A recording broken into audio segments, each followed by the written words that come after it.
God, I say that all the time, but it is the truth over and over again.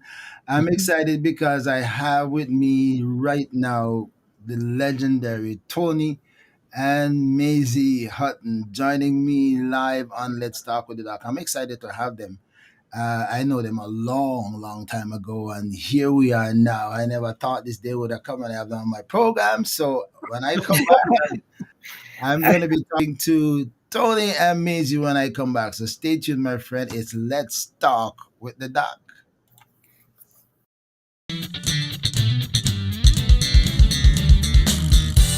ORB Ministry presents Let's Talk with the Doc.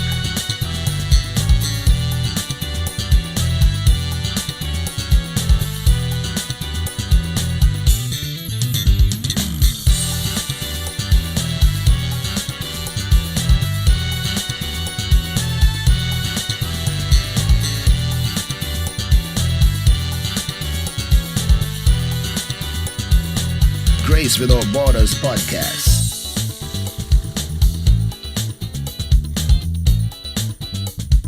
A thought for you. Ask Pastor. And a whole lot more. You never know what's next or who will join the conversation.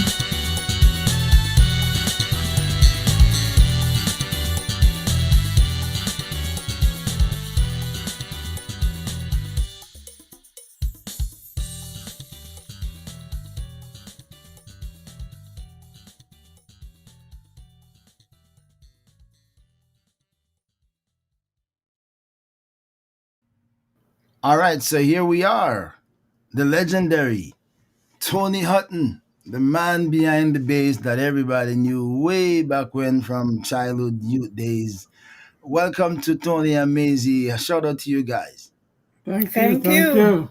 Good to have you, and let's talk with the doc. I'm excited to talk to you guys today. Tell me about your story. We normally like to find out, the truth is that people hear you, see you, and see you play, see you do this and that, but they don't know your story. They don't know where your journey, how you get to where you are. And so when we have this program, we get a chance to find out what are people's story. And stories are fascinating and inspiring. So I can't wait to hear what is the story behind Tony and Maisie that held them together for all of these years. We're going to find that out.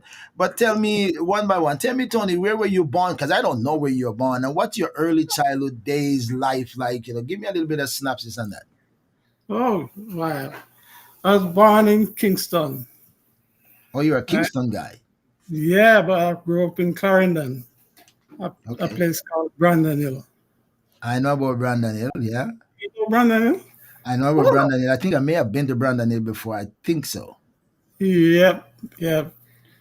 But early childhood days was rough, But at about 15, I came back to Kingston to stay with my sister. That's a big gap. 15 years is a whole lot of years. So what happened? What happened through those Those years is like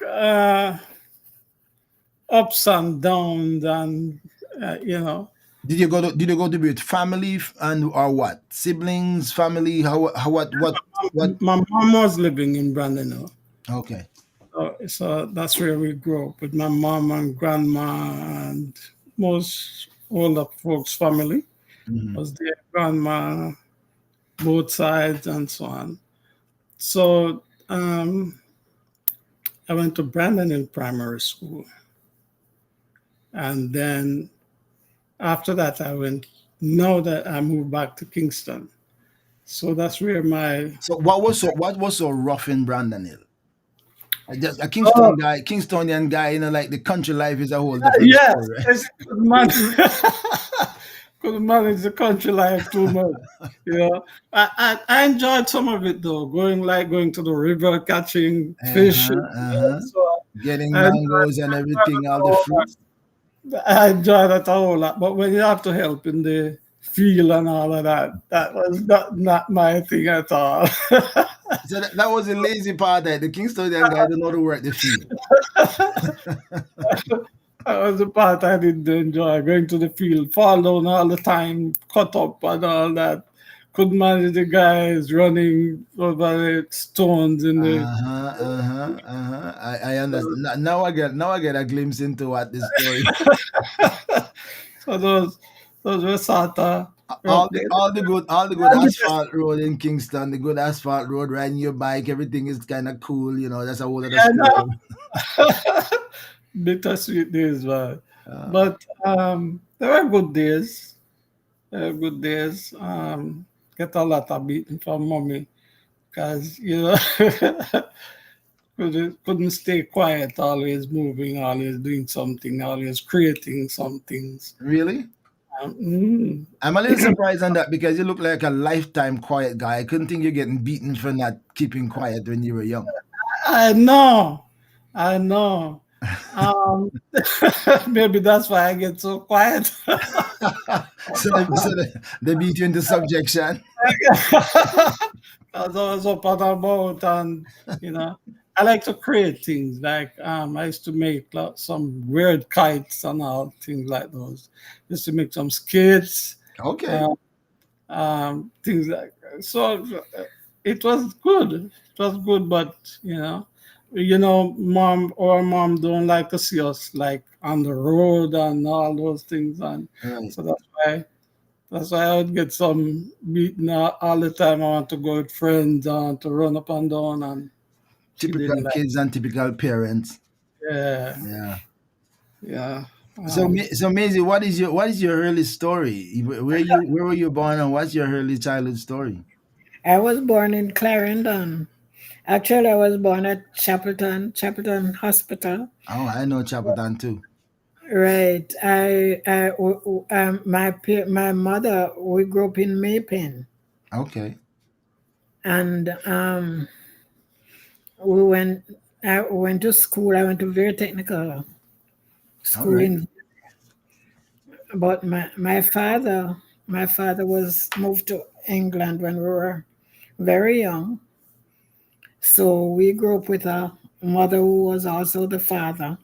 Mm-hmm. And when it come on to being strict, that was my mother. There was no going to friends' house, no nothing like that. Every morning you wake up at 5 o'clock, whether you like it or not, between five and Yeah. six for prayer. Oh, There's okay. no way about it.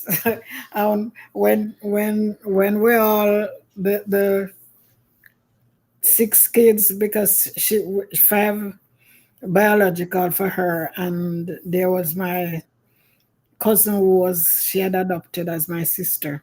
Mm-hmm. And when she called for prayer, and then she called it everybody joy pray. She called it everybody to pray. You should have individual prayers. Individual praying the right over. And sometimes when you kneel down there and you're falling asleep, you just feel one slump. And that was my mother. But she was really a woman of faith. Uh-huh. And she really grew us up to love the Lord. Amen. Amen. Amen. How many siblings you have, Tony? How many? How many siblings you have? Uh, Six. Three girl before me, three after. So you're smack in the middle. In the middle. Smack in the middle. Oil rotten. It couldn't get more middle than that. What was the dynamics like with the old and the younger? Were you mischievous in the middle? How was the relationship between you and your siblings? Three in front, three behind. The bigger ones used to act as mother, and well, the smaller ones we got along real good because You control them. not that I can't control them. That because I was so spoiled then. Oh, you were You- spoiled. Okay. Yeah, I was so spoiled. But they used to be like at my beck and call for everything. They were reminding me the other day. Everything they have to be because once I call mommy guys to it that they bring everything I want to me. So and then they didn't like it most of the time. So, You have more but brothers? You say you have more brothers? no, no, I have one brother on my father's side. Okay, so in your house with your siblings, it was you're the only boy. I was the only boy. Oh my goodness. Before me, three after. Wow, three girls and in before and you in the middle and three girls after? Yeah. Yes, So sir. no wonder your mother make the sister a slave for you because there was something uniquely special about you in the middle. Yeah, I know. I know. And no wonder she don't want her one boy getting in any trouble. Yeah, yeah, that was it. I was boy could not do anything wrong for the way. That was it. Yeah. Wow. Maisie, where did you fall in your siblings? Where you fall, Maisie? Okay, there was my adopted. I was the second to last. There was my adopted sister was the first one. Then there were two boys, one sister. Then comes me, and then one sister after me. Okay, so you're down there in the early part of the journey. All right, so fascinating. All right, so Tony born in Kingston, went to Brandon Hill, didn't like it, go back to town in the teenage years. You're born in Clarendon. Tell me about so you're born in a Christian home where your mother was shaping you guys in the praying thing and all that. What was your environment, Tony? What about the Christian background of your journey? Oh yeah, that was very upfront, man. You have to be in church doing everything. That's how I started playing the guitar. Because my uncle used to play as a guitar, right? And in Brandon, that's when I Mm-hmm. was in Brandon. Mm-hmm. And just as he started teaching me, he died. Oh, So I'm so sorry to hear that. Even though a long yeah, time ago. it was my passion. So I made guitars for myself. Oh wow. I remember my mom bought me one of those small ukulele, and when the keys break off, I use bully beef keys, and fishing line Wow. to make it sound. And that's where it started. Um, that's where my passion for music started. So So you were really creative and innovative. yeah, All from that right. time. All right. Actually, I used to love to create things. I used to love to make things. I don't. I mean, when I know you as you're a big man and stuff, but I never see that. I guess all the time I see you behind the bass guitar, so I don't the creative aspect of your life and all of that Right. stuff.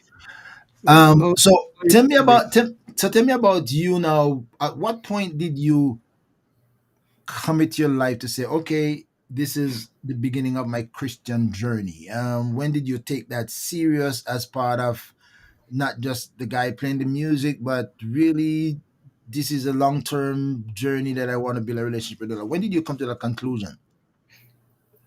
well, it was a process because even though I was playing and so on for a long while, it wasn't.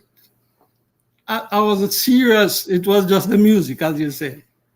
It was just the music. It was after about when I was near about 20, yeah, about 25, between 20 25, I took that seriously and say, um, this is what I want to be.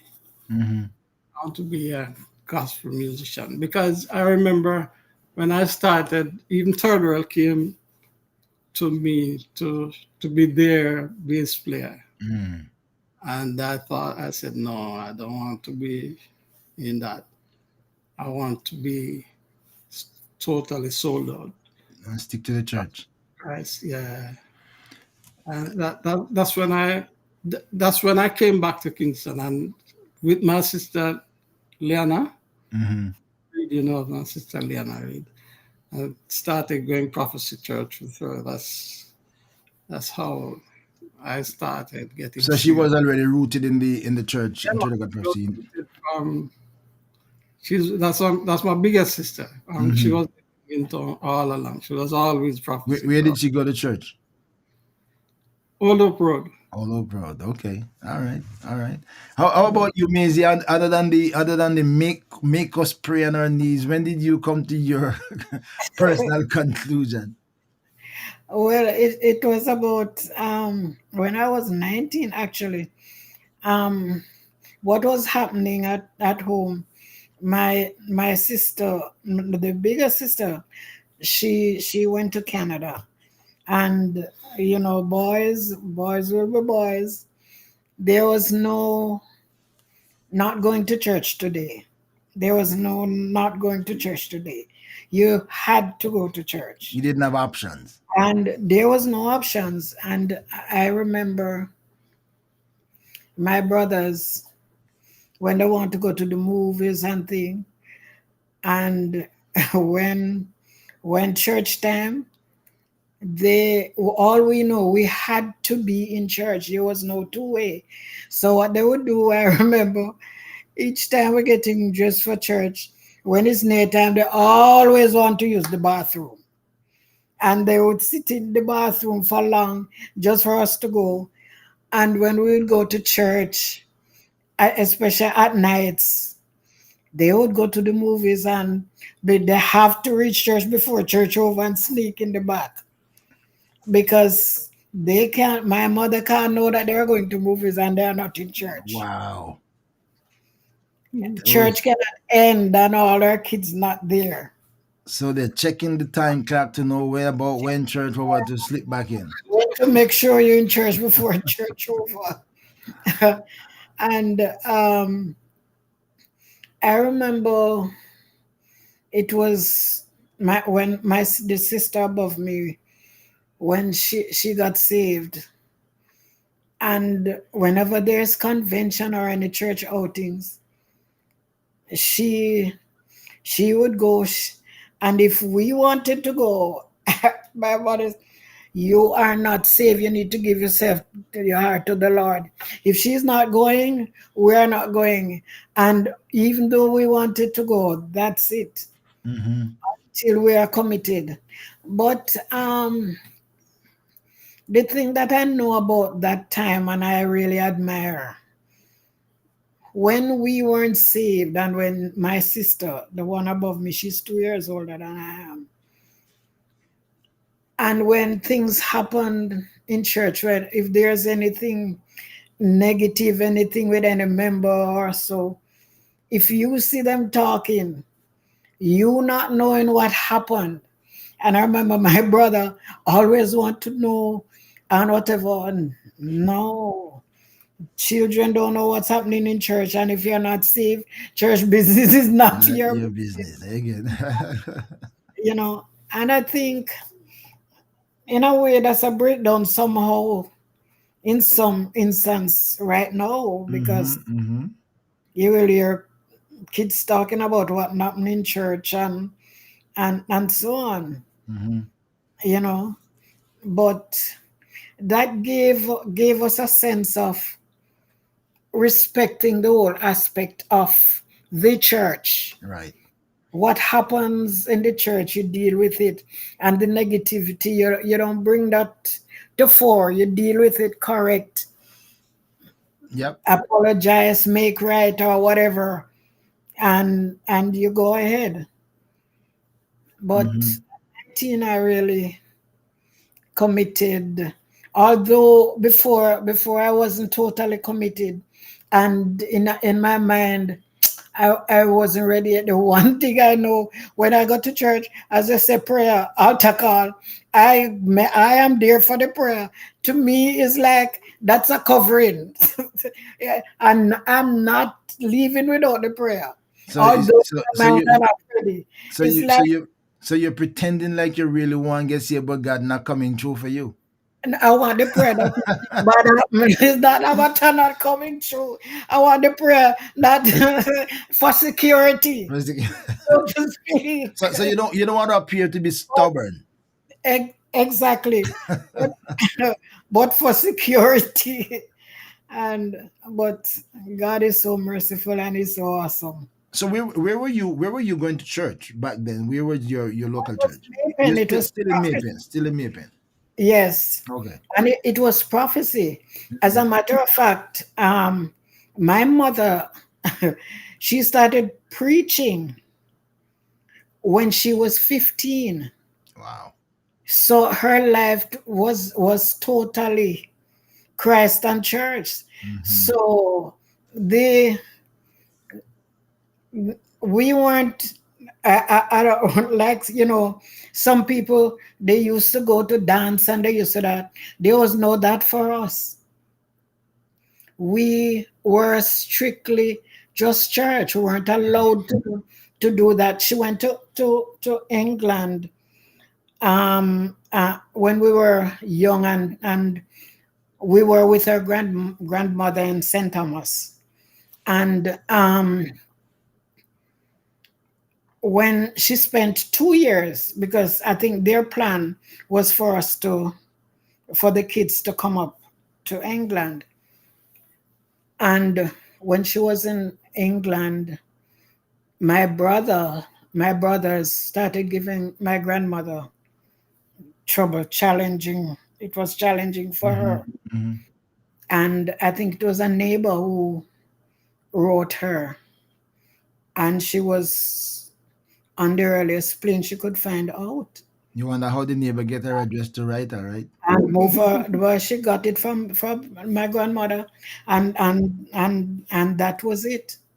She came back, and she said she didn't really like England anyway, but Okay. she, but she moved back to Jamaica.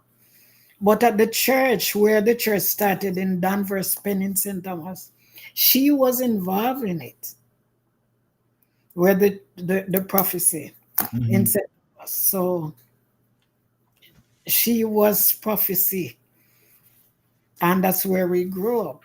So she was one of the few people who go to England and come back soon. Yeah, Yes. that's right. That's right. All right. So now you're high teenagers, 20s. How did you run into each other? What happened? Now tell me how that ice broke somewhere. Church, How, man. how did Church. you how did you how did you run into each other? What created the discovery?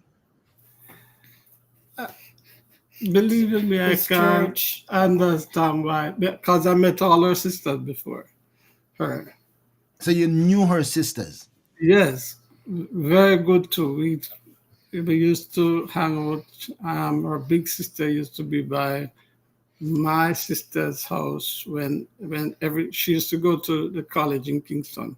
Every Sunday she would come by for dinner and all of that to my sister's house. But and they always talk about joy. That's Maisie. Hmm. They call it joy. They always talk about joy. And I always want to meet this joy, but never. How did I run into you at church? Is that All over the road. it was? I know it was church. But I'm trying to remember if I went to Maypen. Um, I think it was Maypen, right? But the first time I saw her, it was like Oh, let's no, say you want to sing the song the first time I saw you. There was a song like that. this is this is it. So were you in great anticipation of meeting Joy? Were you like curious about why they keep talking about Joy, and so finally your eyes catch Joy, and then I think so because I was wondering why I can't see her. I see the other sisters and and so where's Joy? How can I meet her? But all that was in my mind. I didn't say anything to anybody until when we met. so you didn't like the other sisters. No, not really. They're nice. They're nice, but I wasn't thinking along the line of, you know, Somewhere down the line, you're looking for Joy, yeah, looking for joy.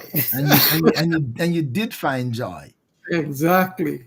All right. So now that you found Joy, how did that? Okay, I see her now. I've been waiting to see her. Now I see her. What happened? Now I see her. I start talking to her and seeing that exactly the person I had in mind, the warmth and the way she was quiet, laid back, um, not pushy, uh, not really accommodative. So our challenge is now to Uh-oh. pursue. Uh-oh. But I met his sister. His sister went to. I met her. I think it was shortly after I met you, without even. We went to the same high school, Mhm. Mm. and Okay. then when I met her, I think through her big sister, the one that was with prophecy, and then we became friends. So it was, so this all started with other siblings. It was the other sibling thing that the link started up, and then the brother in the middle and the sister somewhere down the line. All of a sudden, it coming into uh, to some connectivity through the Picture. siblings on the outside. Yes. That's interesting. So Maisie, were you a little bit hard to get, or what? Were you what was it? I don't know I if it think I was think because our mother hard was to so get, strict, but eggs. That's what I was so just about to strict. say. You can't date or anything. Yeah. Be- So I remember, and with my mother, she you not can't do anything and she don't know. So we had that. I had that fear. I'm not saying where I know me, because when my big sister, she went to Kingston, and she was going to um, culinary school with shared center, Hmm. and she when she got pregnant, and I remember my mother. She got up one morning and she just said to us that she's going into town. We didn't know why, and she, she went into town, and from what my sister said, she went there and just boxed her up. Oh Lord have mercy. Those Those days. days, those days, I can tell you, the mothers do those things those days. I tell you Oh that. yeah, yeah. and nobody told her. Nobody had to tell her. So I always had that in my mind. So whatever I do, I know she's gonna know. Hmm. So that kept you on a certain So you weren't taking no chances. You got to protect yourself from the embarrassment, right? chances, because nobody had to tell her anything. Okay. So when did you come? When did you decide? Say, okay, I'm gonna answer for myself now. How did you come to that conclusion? It's not a matter of when after I left high school, I started working at Kingston Technical for a while, and I used to travel to and fro. And then after I left Kingston Technical, I went to it was then the division I was I went into government. It was the Ministry of Finance, and that division went over to Ministry of Public Service. And during that time when I used to travel and thing, and after a while I started boarding with this friend, um, and her mother. She was Mother Young. She was a prophecy member as well.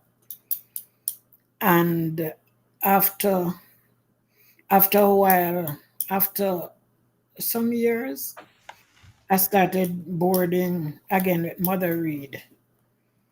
That's my big And sister. and Yes. then So Okay, then, your so big then, sister is Mother Reed. yeah. So then yes, she came Mommy closer Reed. to me. And Oh, okay. All and we right. didn't have a, you know, and I think it's like over time. But I remember when when he went to talk to my mother, was as nervous as a matter of fact, we were both nervous because she was really so strict.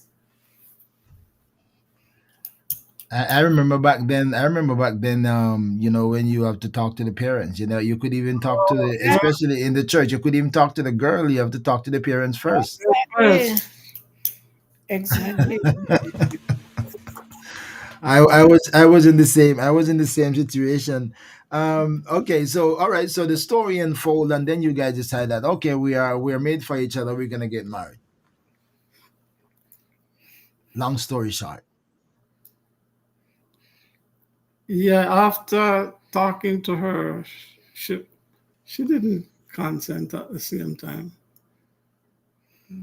But we pursued, and I told myself then I would not get married until I was like 25 at least, because um, in the younger days, you're not thinking too straight, you know? I want to be mature. I thought that at that age you'd be more matured too, you know? But after a while, she said, okay, well,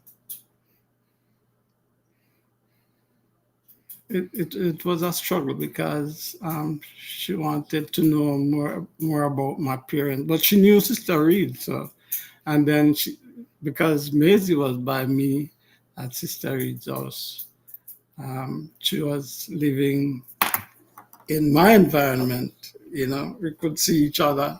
Hmm. Uh, um, I just said that's it. Eggs are young ones. Exactly. I'm approaching it head on. head on.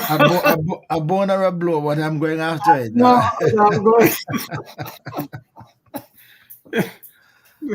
Oh Because, my goodness. All you, right. you know, love make you do crazy things. You Yeah. take Yeah. chances. That's. Yeah. So she didn't have any choice but to say, okay. Um, but it's a long thing. You have to pray. You have to, yeah. So, but I think I made the right choice. I know I Well, made the well, right after all these years, I think maybe you're playing with a pen around the corner there. I can hear you playing the pen on the corner. There are somebody. choice. Yeah, All right. So, all right. So, which year did you get married? So she was, 79. by the way, but she was still in Clarendon then. no, No, she stopped traveling that time. Oh, she was traveling, right? Okay. Yeah, but Mhm. she by that time she was living by my uh, sister where I was. Okay. Okay. Yeah, she was boarding there. no, it was by Sister Willis. Sister Yeah, Willis. Oh yes, yeah. sister. She was I was my by a sister Pastor Willis from Willis. Johnsontown. Mm, Okay. I think I Yeah. remember. I remember the name Willis. yeah, Yes, Cecil Johnson Willis. Pastor. I remember the Willis. I remember the name. Yeah, Yeah. Wow. Okay. All right. So which year did you get married? 79. 79. It's like I'm meeting all of the people that I know that we grew up together. I was 78, so I got a year on you, man. Yeah, really? You got married for me? 78. I didn't know that. Ah! A very few people will find. Yeah. So I'm gonna give Congratulations. myself I'm gonna give myself a pat on the back, man. I got a year Ah, on you. what do you want? Congratulations. Thank you, thank you, thank you, thank you. That's interesting. Because I remember when I got to know Tony is like after, because I wasn't in the Church of God of Prophecy. After a while, I got married 78 and I left the Church of God of Prophecy and went to another church. So I came back in 86, 87. When I came back to the Church of God Prophecy, that's when I started to attend like convention at Olaba Road and stuff like that. Um, and not Ola because we weren't at Ola Road yet. Because 88, I think we had the last convention at 88 at the National Arena. I think the last one was the arena in 1988. That's when my pastoral ministry began, and then I think we went to Ola after that. So that if I can recall. But getting to know the first thing I got to know Tony was with the bass guitar, and that was with Glenn Johnson and Tony and David. David. David. And we come back and fascinated with those three guys with the music. So that's when I get to know Tony Hutton and David Johnson and Tony Johnson too, right? Yes. Yeah, David Johnson, Glenn Johnson. Right. And Yeah. so my fascination came with that, and so that's where I got to know you guys and stuff like that. Um, tell me about the music development when you come into the Church of the Prophecy. How did that unfold? The structural foundation of that. I'm the bass guy. We find David. We find Glenn. Tell me how that trio, because Glenn was sometimes not always there, but boy, when he comes in, when he comes in, everybody was looking for Glenn when he comes in, right? He draws a crowd on the platform when he comes in. That's right. Yeah. That the starting of this was just God, because I really love the music. But how I got into bass is I used to be at Old Oak Road, and the then pastor, Sister Maria McLeod, Mariam McLeod, man. she went to the assembly and said, what should I bring back for you? And I told her a guitar. And when she came, she said she found that red guitar and she loved it. Um, and she brought it to me, but it only had 4 strings. That's what she said. Yes. Was that there were nothing like bass in the church then or anything like that. We only see that on TV. Really? I see that with the Well, yeah, uh, okay, yeah, like a six when you do get a guitar, like a six-string that, box and with and stuff yeah, like that. yeah, that was the only thing we had. We had a lot of guitars then, So she but didn't know. So she didn't know what it was. She just bought a no, guitar, but it only had four strings. didn't know that what it was either. So she just bought it with four strings and didn't know. Yeah, That's interesting. The she color. loved the color, the red guitar that she bought for me. And I didn't even know how it was tuned or anything, but I would just guess that it tuned with the bigger strings from the guitar. Yeah, that is interesting. I yeah. mean, that's why stories are interesting because I could have never in my wildest dream imagine. First of all, that is Miriam McLeod went to us and brought back a guitar because she loved the color. She don't know how many strings you're supposed to have, but when she says she come back with one and only have four. That was interesting. But when I Oh took my that, goodness! it's like when I took it up, it was like magic in my hand. I just started playing and just creating that.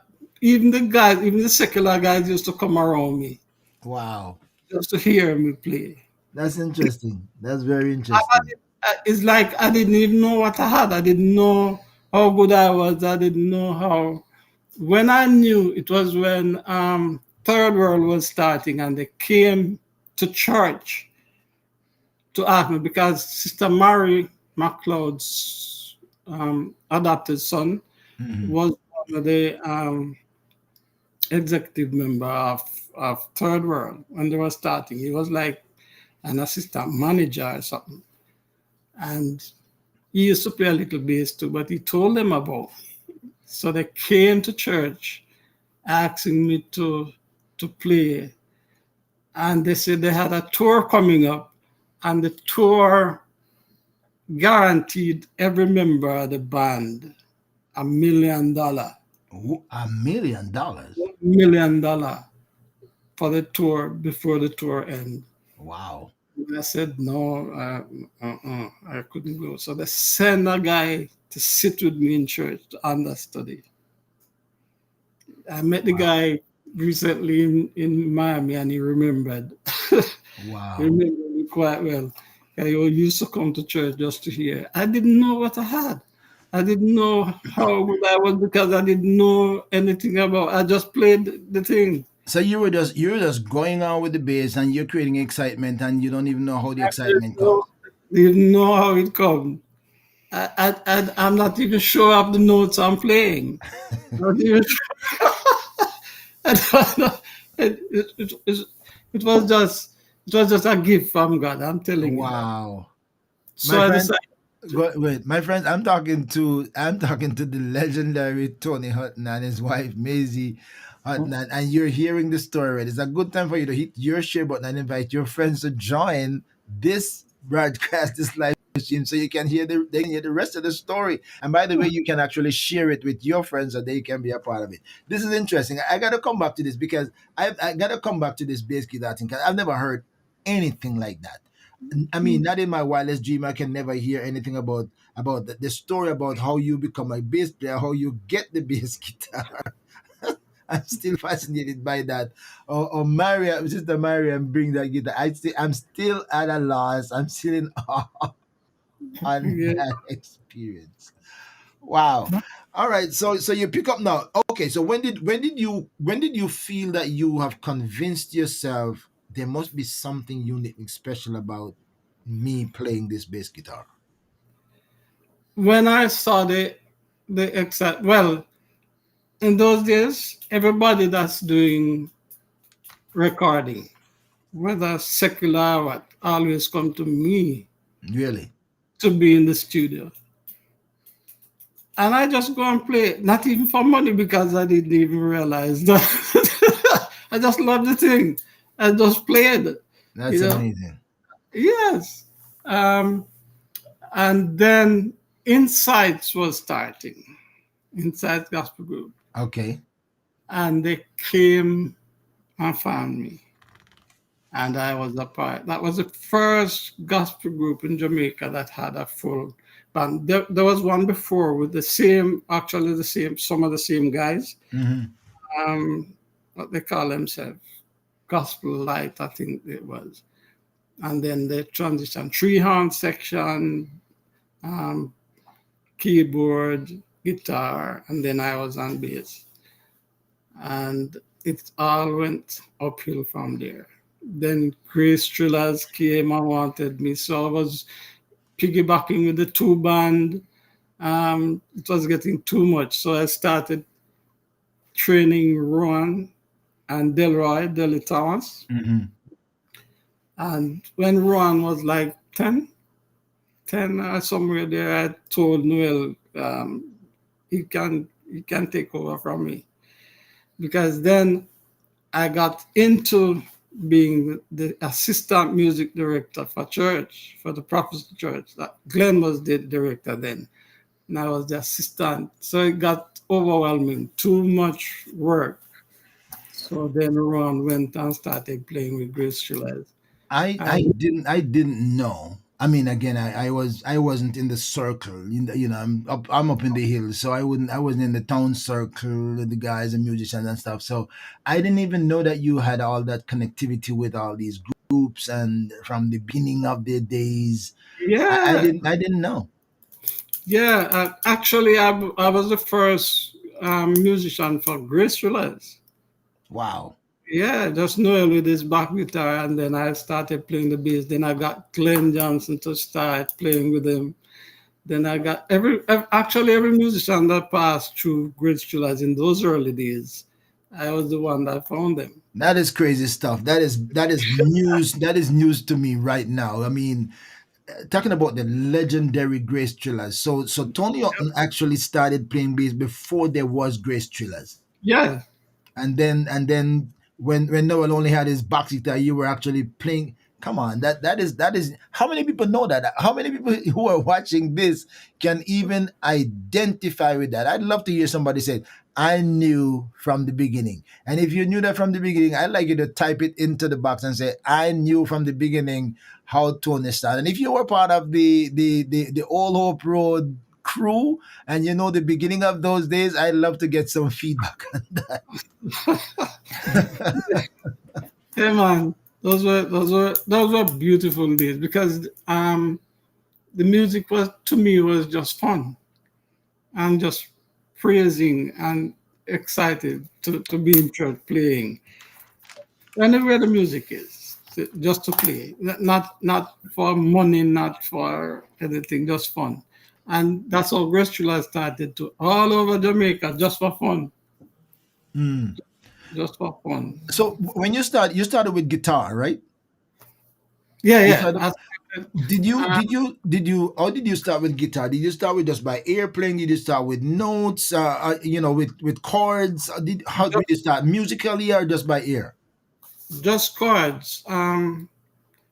Just by ear. Right. My well, Ron's daddy, that's my big sister Reed's husband. Hmm. He knew a few chords on the guitar and he was teaching me. As I told you, when I just started earlier, my uncle died. Right. Then he started showing me a few chords on the guitar. That's how I got interested. So we Hmm. just played by ear. We didn't know the name of the chords, whatever. We just played. When did you develop some names and identify? Oh, this is a A sharp, B flat, minor, this that. When you do figure that out? After a while, I started going to school of music. Well, Okay. I Okay. went, I went to get to play the bass, and the person that was there teaching at that time said they couldn't teach me anything. So I was so disappointed because now I wanted to know what it is I'm Hmm. doing, and the person said they couldn't teach me anything. Why? That just they said I was too good. And how I got some training, there was a guy from Canada, and I remember when I came to America, I visited with Grace Trillas. I toured with Grace Trillas, and I saw a little bass that I liked. You remember I used to play the fretless bass, The one without the keys up front, right? right? The beer neck, the beer neck. I remember that was like, what under God's heaven is that? We first time we saw that, how did they get a guitar? How did they tune this without?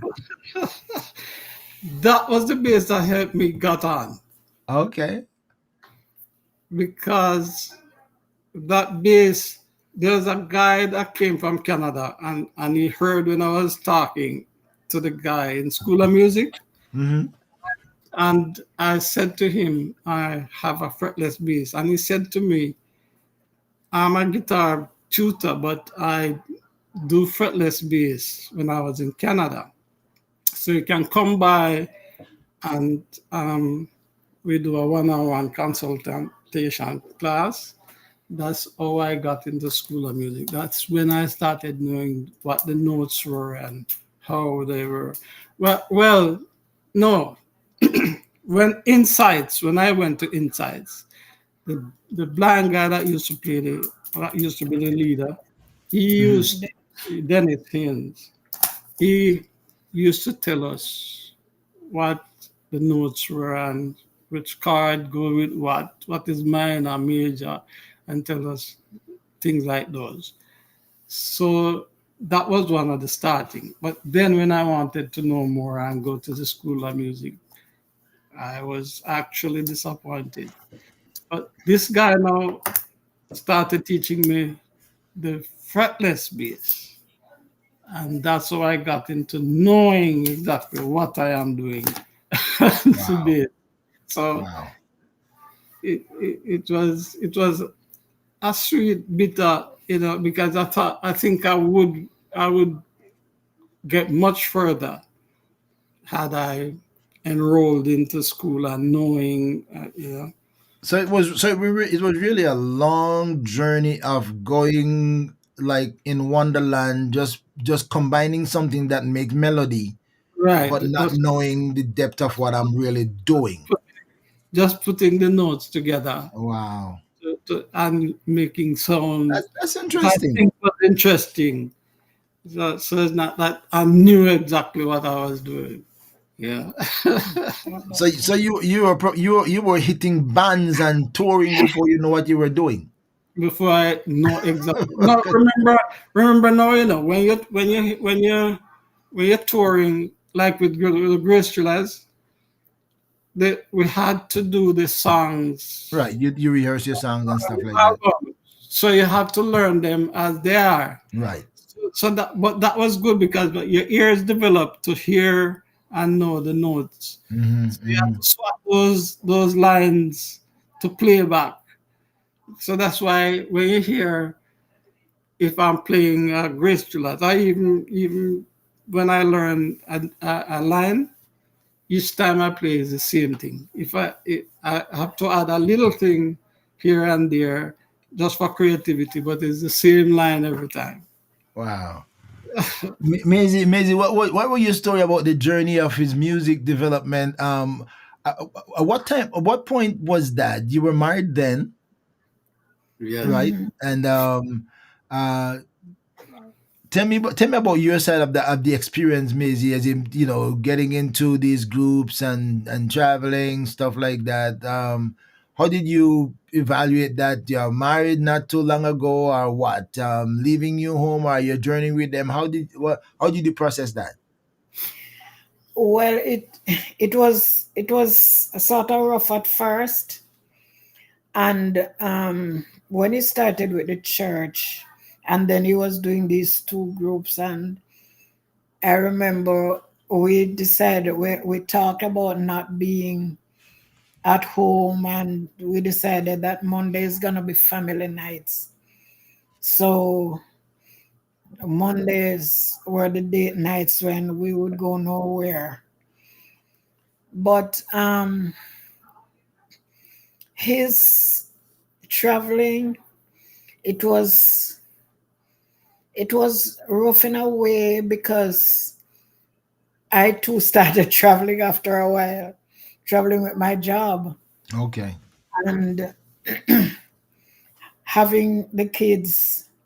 They were small, but I had a good help at home. Mm-hmm.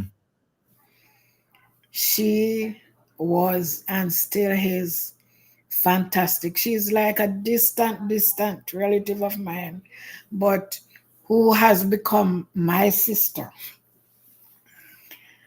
But so there are times when I started, I was working long hours, and he was busy with the church because I used to do conferences, Mm-hmm. and when there's a government conference in Jamaica, sometimes it would be in Montego Bay, and I would have to go down like for be there for a week before, or even when it's at conference center, sometimes I have to sleep there because you work late nights. And at that time I was at language training center, and I was the one that they would assign to. I did some Spanish. I did a Spanish, and I was the one that they were assigned to be the bilingual secretary at the conferences. So Excuse me. Interesting. So I it didn't know that. it was like when when you go to conferences, when you're doing conference, if there is documents coming out of the meetings that you need for the following day, like whether a resolution or communique or whatever, you have to be up after the session ends. You have to be there. The translators translating into whatever language, and you have to be there, typing while they're doing. So I was spending long hours away. I remember one night at conference center sometimes. I remember I worked until 8 o'clock in the morning, and I could just rush up to the hotel room, get shower and back in the day and go right through the night. Wow. So it was sort of rough at that time, but as I say, I had a good help at home. Hyacinth would really be the one to cushion with the kids. And my mother, if I'm doing a long session, or after when I started traveling for my job, I would not leave the country unless my mother is home. And it's not a matter that he couldn't manage or be there, or Hyacinth wasn't. But the thing about my thinking was the spiritual side of it. I go nowhere off and leave my kids without my mother being there, because she prays non-stop. I asked her once, you don't sleep? If you pass her door, she's praying. If you get up in the night, if she's in the bathroom, you hear her praying. So to me, that spiritual covering, That added cover, yeah. has to be at home if I'm leaving. I get you. My mother was similar to that, and she, my good Lord, she was covering for everybody, whether she was there or no, she was everybody's covering. Exactly. So it's like it's like I'm not leaving. That's why when she passed, it hit me so much. She's not. I am not leaving without her at home. It's like, I wouldn't say a fear or it's not a, but she has to be there. There's one level of comfort and relaxation that I don't have to worry, because As long as she's there, I'm fine. right. Wow. My goodness, I'm talking to Tony and Maisie. I'm gonna give them a chance to get a drink of water. I'm gonna take a little break and play two of my clips, and then we come right back and continue the conversation with my friends. Hit your share button, tell your friends I'm talking to the legendary Tony and Maisie. And Twitter. The Ministries presents Truth Matters. The Truth Matters panel discussion on issues of the times with host Dr.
Stories are inspirational.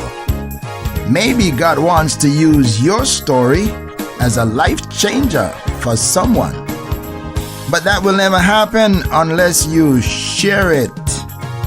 Not only that it could be a life changer for somebody, but it could also change your life as you release yourself. Let it go and get rid of it. Tell it to somebody and change somebody's life. It will never happen unless you share it. Do you want to share your story? email orbministries@gmail.com and let's talk with the doc. Heaven will record the lives you have impacted and the lives you have changed. Are you ready to share it? Let's go. Let's do it.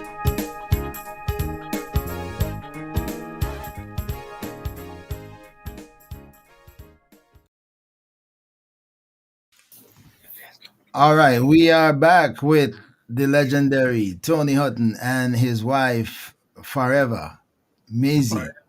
His wife forever, Maisie.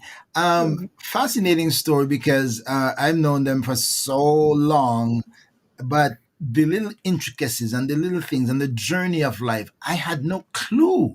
And that's why it is so fascinating to have people on my program because the things that you never know, you get to know them by just having this conversation, which is not what you do under normal circumstances. So again, and this is just amazing because I have a friend of mine, and maybe all of you know my friend, one of my friend, Dan Huggins from Clarendon. Almost everybody know Dan Huggins. He's my friend from we were like teens, and there's something about his early life that I did not know until last year. Early, I had him on this program. He's my friend for more than 50 years, and I didn't know his early life journey and struggles until I had him on this program. I almost broke down and cried right here because I couldn't know that imagine that he went through all of those things. So here we are. I didn't know your story, Tony. I mean, I didn't know you covered so many grounds in your early days of music. I didn't know you were the maestro of the bass playing. I didn't know, man. I saw you in the church. You got a prophecy when you were like, established. I didn't know you were like, okay, laying all the foundation for everybody else with all of these groups. Come on, man. I had no clue. Mm-hmm. Yeah, Amazing. man. Amazing. All right. So when you went the last time you were living at is that Mullins Road off Mullins Road or something there? That's where were you Yeah. living downtown in Kingston when I Oh, when yeah. I Yes, off Mullins Road. off You Mullins know, because I know Newberry Avenue. I come to your house maybe a couple times when you and I trying to get it back in my head and say it gotta be off Mullins Road somewhere there about. Yeah. I Yeah. used to play for you in the earlier days. Yeah, yeah, your wife. Oh yeah, oh yeah. You guys play for everybody. You guys play for everybody. When we, yeah. If the Beckford were singing at the convention, oh yeah, it was the Tony Hutton and the rest of the guys playing. Cause we didn't have any band. We not band. You gotta back us up with all of our Reverend FC band songs that we were. Yeah. Wow. Wow. Amazing. Amazing. Amazing. All right. How many kids you guys have?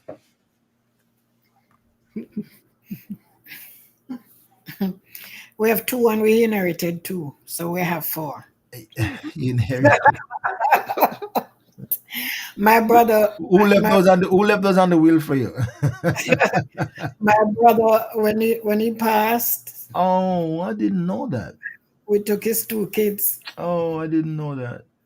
So they practically grew up with our kids. Um, his daughter, actually, what we did, we just took them for school to send them for school, and and after she graduated, that was a promise I made to her mother that I wasn't gonna adopt her because I didn't want to take her Mm. from her. So we took her and we sent her to school with our kids. How old were they when your brother passed? She was about Oh wow. about six, round about there. I'm so sorry to hear that. Even though even though it's long time, it's a while ago, but I'm still sorry to hear that. Yeah, so she went school with my kids, with our kids. And the son, there were different mothers. The son was a little bigger, and his mother passed sometime after. So when he came to Oh, us, and he was interested in being a mechanic, and we sent him to. He went to that German school, that's and interesting. and he did mechanic. Wow. He's big Very now good in mechanic. Canada. Now he's in Canada. Doing Oh, train, working on trains. wow. That's nice. How old are your kids? My my daughter is Can you four. make Tony stop playing some of them playing around you? Can maybe just like find something to comfort himself? Is that is that him playing with something or somebody is playing with something? Me, Is man. Tony. Come on, That's free up your hands, free up your hands, relax yourself. uh, How old are your kids? my daughter is 42, Okay. and my son is 32. Yeah, 10 years apart. Really? Yes. How did that happen? Tell me about that. we did we didn't bargain for the son.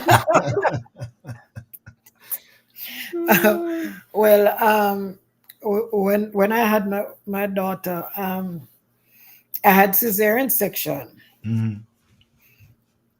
and Tony is somebody who can't deal with anything.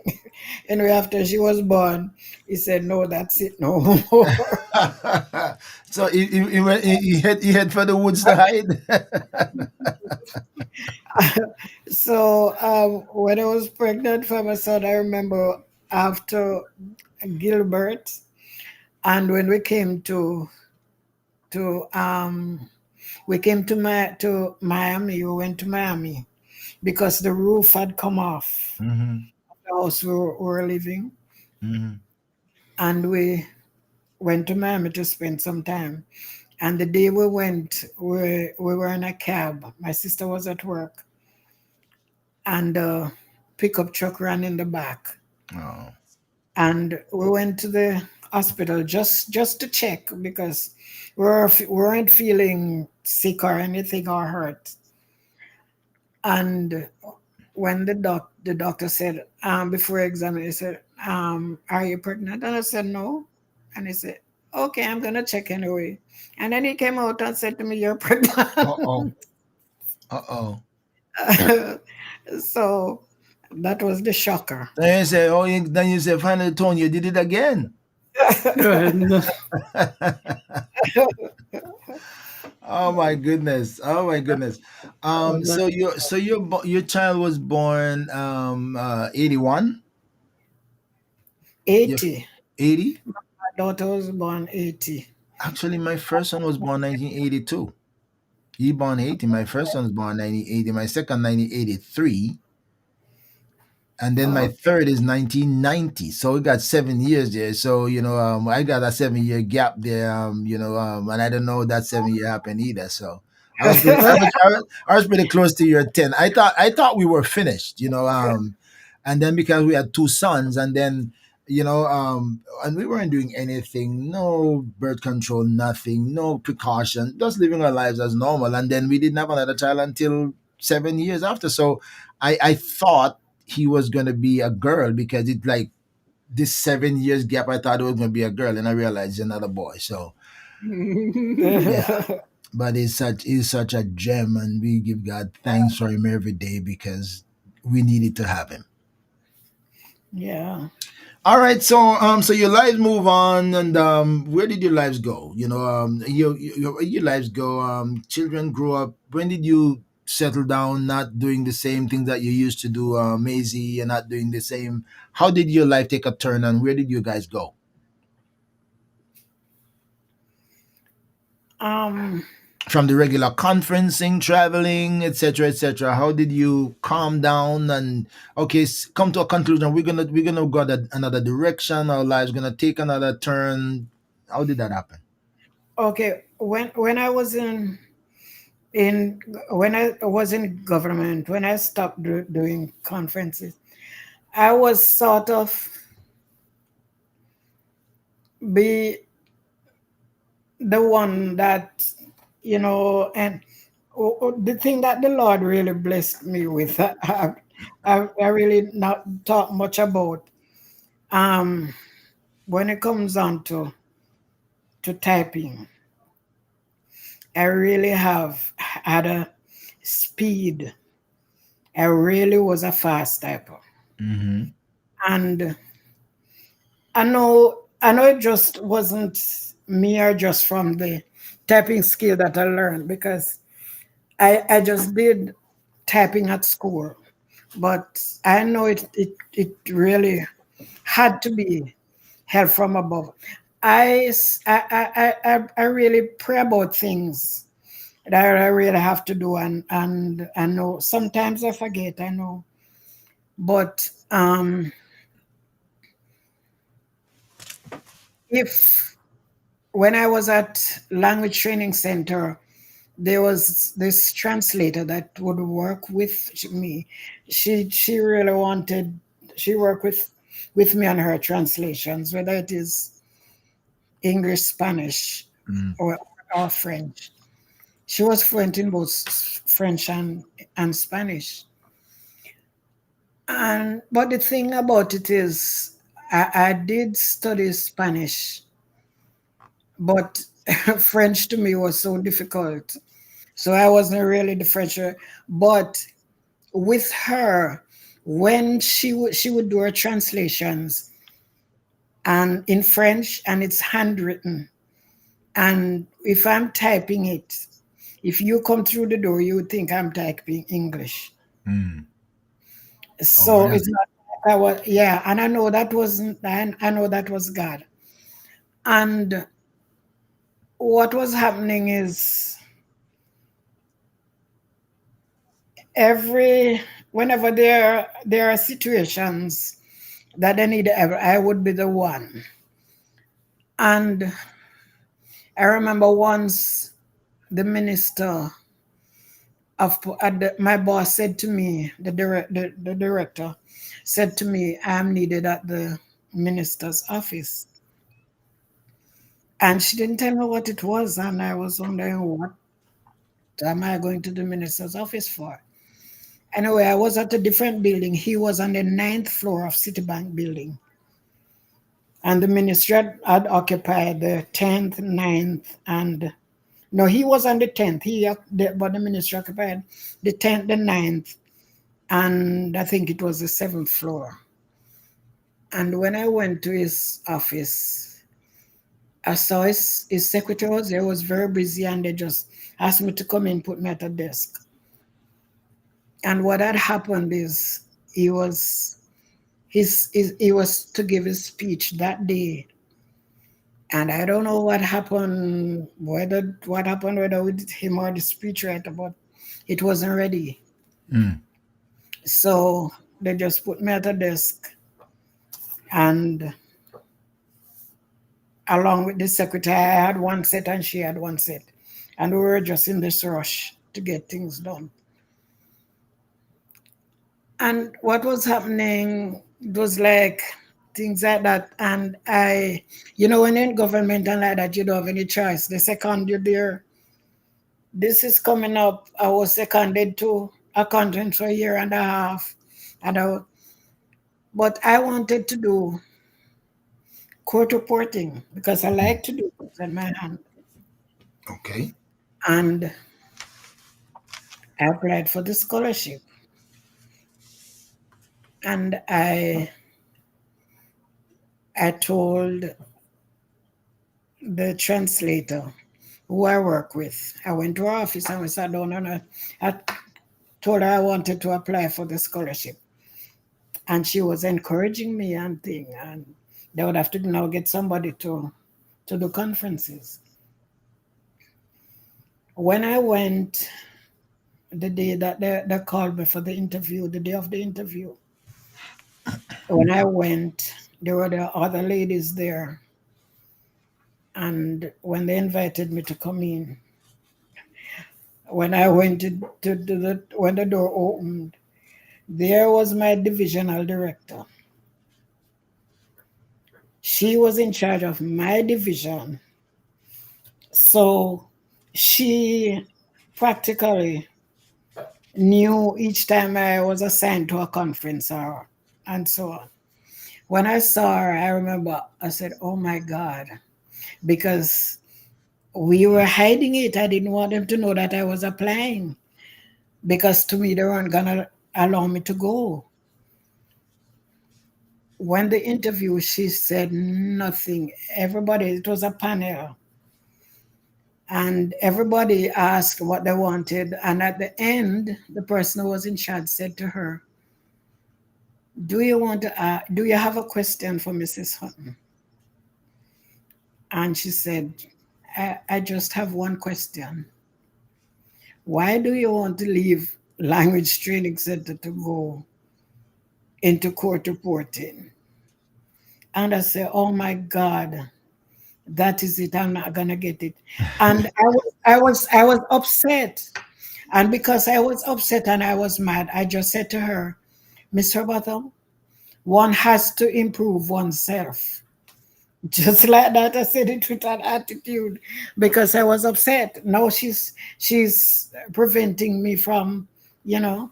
And she said, okay.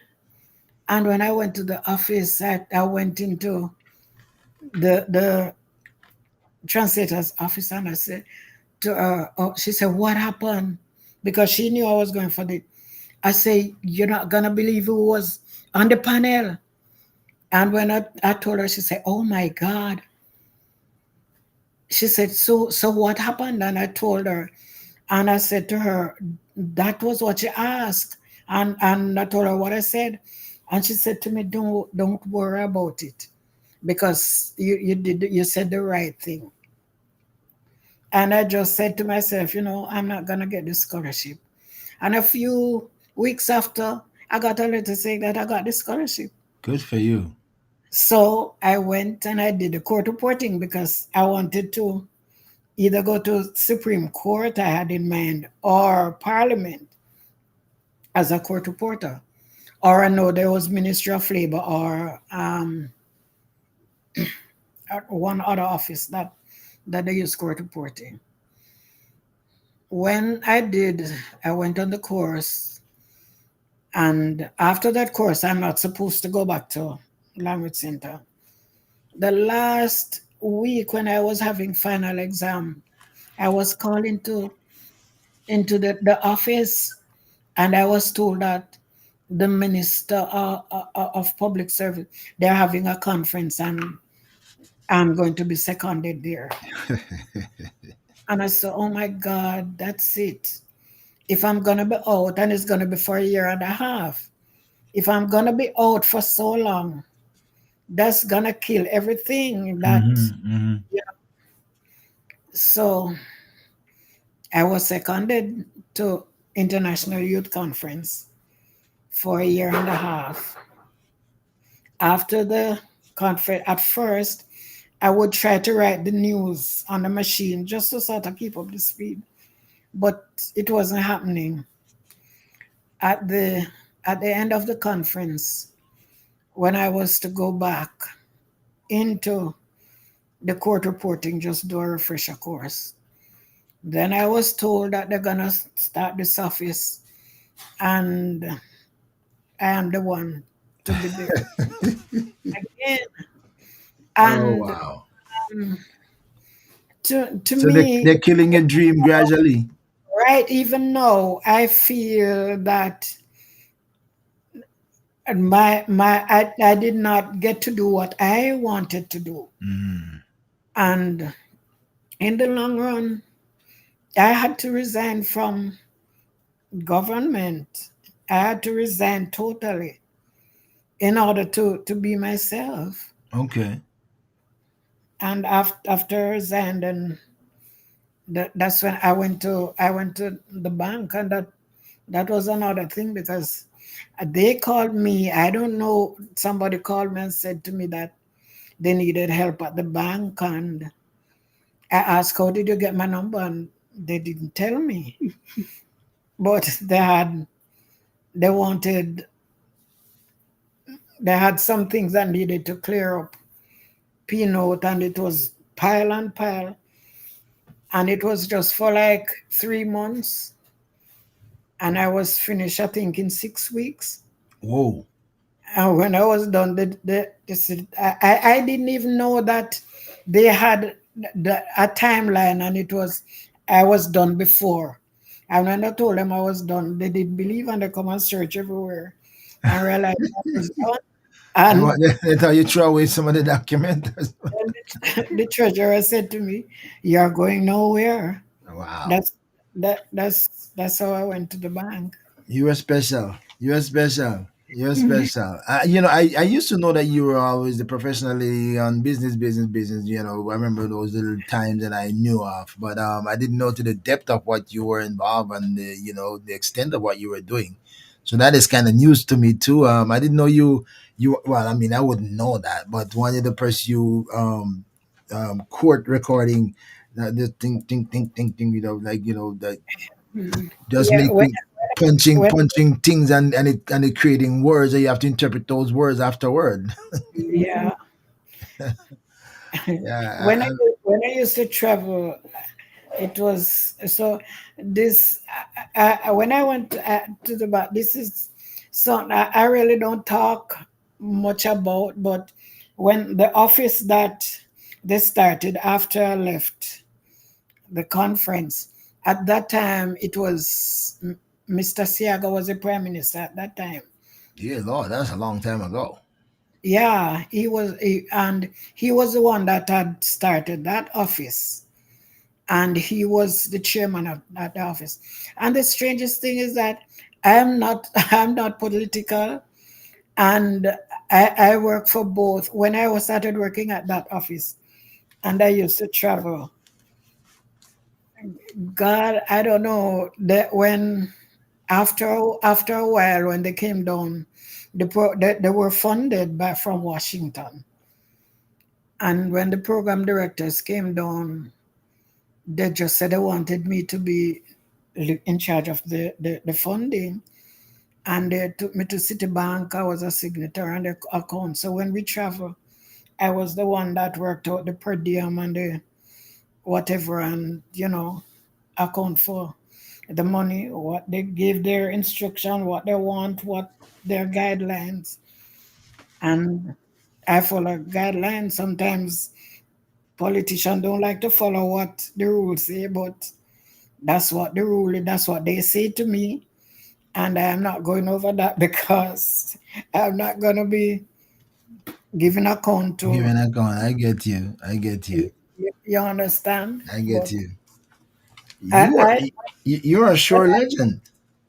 I left, I resigned because when they started having problems with that I didn't want to be involved with, and I remember when I resigned, I came to I went to Florida and I sent in my resignation, and then they called me and they said to me that the Prime Minister Eugenia Charles, that she called and asked why did Maisie leave, and I was told that St. Vincent senator called and Belize because I was the one who would go. It's we organize seminars. It's not say a political thing. It's to teach like communications, organization, that sort of thing. Hmm. I would organize, do all the bookings, and I would travel like a day before the seminar, before anybody else come, and ensure that everything was okay. So when after I resign, like when I travel, they would send from the prime minister's office to meet me at the airport, check me in, and thing like that. So that's how when I they knew me when I resigned and that I wasn't gonna be there anymore. Hmm. Not a matter of being, anything other than what was to be done. And after I resigned and I said I wanted a break, that at that time, the PNP was in power, and the prime minister was Miss PJ Patterson, and they were having a conference, and they called me about going to the conference. So they just wouldn't let you go. So I did that conference, and before I did that conference, when I resigned, when I came back to Jamaica, they set up a meeting with Mr. Siaga. Oh Lord, They're having you bouncing left and right. left and right. When I went to him, I said to him, when I went to him, the PNP had offered me that job as at the conference, and I said, you know what, since I just took it as a break because it was a year and a half as well. You And were you were you were really a legend, and you were really neutral. I told him, yeah, to me, I don't want it to be said that if you are doing something wrong, I must be able to say, no, this is not right. And I'm not going to compromise because you're so or you're so. Wow. So that's a great story, and I mean a long story of a whole lot of a journey. And I mean again, that's what people's story is all about. I had no clue about those. I mean, I left Jamaica a long time ago, so I wouldn't know. I didn't know you were working for politicians at that level. Or in that level of government, for that matter. I mean, I had no clue. But the thing about it is that everybody is going to be surprised right now because nobody knows. Well, here we go. Here we go. That's what story is all about. Even at the bank, then nobody knew that I used to travel on behalf of the government Wow. because I did not apply for the job there, as I said. So I didn't have to say where I was working and anybody called.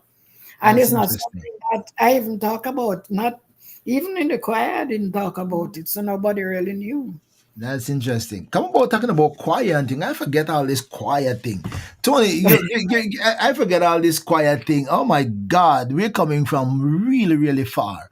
I'm talking to Tony and Maisie Hutton, and you're hearing their story and yeah, synopsis of it. And some of you, as you said, you never know people's story. You never know what's next or who's going to join the conversation. You never know what people's story is going to be. So, Tony, during all of this, what's going on with Tony now? What are you doing with all of Oh, this Maisie stuff? And how did you handle all of that part of her life and get on with yours? How you process that, dealt with that? Boy, it was like she loved what she did. I love what I did, but we support each other. And that's how we got along. Um, the music side of it was easy for me because it wasn't like work. It was, that was easy for me. But Maisie now, when she leaves, is like for a week or so. I might leave for like a month or so. Wow. Yeah, but we made it work. We made it work. The church take up full time. Take up full time. The music of the church took me full time. Mhm. So then I had to create groups in the church to keep going. Mhm. So then I wasn't with full time with Grace Julas anymore. Insights was down, not anymore. So then I started Breakthrough Gospel Group on I the remember Breakthrough. Now that you said it, I remember Breakthrough. Oh my God. uh, and the NCC choir. I did a lot with that. Traveled quite a few places, and that was going great until I left Jamaica. So when what was the driving force behind? Okay, now I'm leaving Jamaica. We're gonna go to the United States. How did that? What's the discussion on that? And what was the driving force behind that? the death of my mother. Okay, okay. May I talk about that part? Oh, for Tony has been traveling and he has been getting offer to from churches, Hmm. but we never felt like we wanted to leave Jamaica. Hmm. And when my mother passed, my sister was living in the States. She was a citizen. And we were very, very close. And she always wanted to file for me, for us. And we never really did, which, But when my mother died, when she got sick, she passed blood in her urine. She was by me because she had arthritis and she had it bad. She was in a wheelchair, Oh. unable to walk. And when we saw the blood in her urine, and I took her to the doctor, and the doctor told me that she had this tumor, Oh. and he did the test and the biopsy, and he said that he recommended surgery. She never wanted to do the surgery. Mm-hmm. And she insisted, and I panicked. And I called my sisters, I called Canada, and I called Florida, and everybody down on her mat. One sister came out, and she said, okay. And she did the surgery. And it was about a week after, or maybe not even a week, she started gathering water. And she had to be rushed back to the hospital. And when she was in the hospital, my sister in Florida called, the one that was there. She said to me, Joy, you think I should come? And I said, no, ma'am, if anything, I'll call you. She wanted to come for the surgery. Mm-hmm. But she had sickle cell. So I said to myself, maybe, just let her stay, because in any case, if in case we don't want her to come and they get into a crisis. That was my thinking. And when she started taking back water, she had to be rushed to the hospital. And I would go, Tony and I would go like in the afternoon.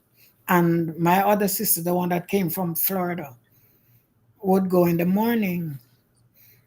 And one morning, we went the evening when she went.